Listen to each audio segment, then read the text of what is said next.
পুরো দেশ যখন আপনজনদের সঙ্গে ঈদ উদযাপনে ব্যস্ত, তখন থাইল্যান্ডের বিমান ধরল বাংলাদেশ অনূর্ধ্ব-20 নারী দল। একই সময়ে মালদ্বীপের পথে ছেলেদের অনূর্ধ্ব-20 দল। দুই দলের গন্তব্য আলাদা হলেও লক্ষ্য একটা, বাংলাদেশকে প্রতিনিধিত্ব করা। অনূর্ধ্ব-20 নারী এশিয়ান কাপ খেলবে আফ্রিদারা, আর মালদ্বীপে অনূর্ধ্ব-20 সাফের শিরোপা জয়ের লক্ষ্য মোরশেদ সুলিভানদের।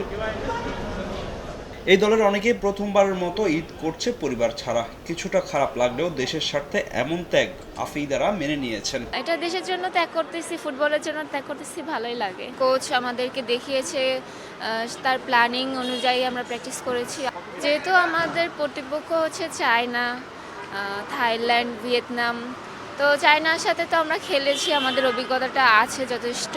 তো যেহেতু ওই টিমেরই হচ্ছে 11 জন আমরা এই টিমে আছি, তো তাদের এক্সপিরিয়েন্সও হয়েছে ওখানে গিয়ে, তো এই এক্সপিরিয়েন্সটাই আমরা কাজে লাগানোর চেষ্টা করবো এই টুর্নামেন্টে। টার্গেট থাকবে ভালো কিছু করার, আমরা অবশ্যই চেষ্টা করব, আর সবাই আমাদের জন্য দোয়া করবেন।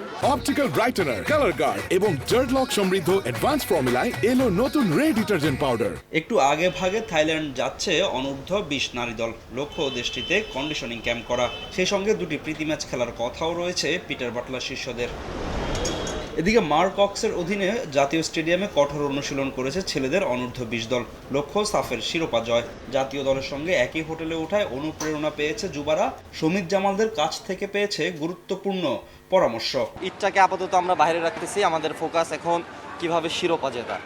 সো আমরা শিরোপাটা দেশে এসে ওটাই আমাদের ঈদ হিসাবে আমরা উদযাপন করতে চাই। সমিত ভাইরা সবাই আমরা একসাথে লবিতে অনেক আড্ডা দিছি, রুমে অনেক আড্ডা দিছি, এবং আড্ডার মাঝখানে আমরা ফোকাস দিছি আমরা কালকে যাব কিভাবে, কি করব না করব, এগুলো নিয়ে অনেকগুলো মজাই হয়েছে আমাদের। পুরো টিমের অবস্থায় অনেক ফুরফুরা, তারা অনেক উচ্ছ্বাসিত, তারা চায় ট্রফিটা নিয়ে দেশে ফিরে আমরা ঈদ যাপনটা করতে। গেল কয়েক বছরের তুলনায় এবার অনূর্ধ্ব-20 দলকে ধরা হচ্ছে বেশ শক্তিশালী। সুলিভান ব্রাদার্স ও ইব্রাহিম নেওয়াজদের মতো ফুটবলাররা বাড়িয়েছে দলের শক্তি। ফাহিম ইসলাম, সময় সংবাদ, ঢাকা।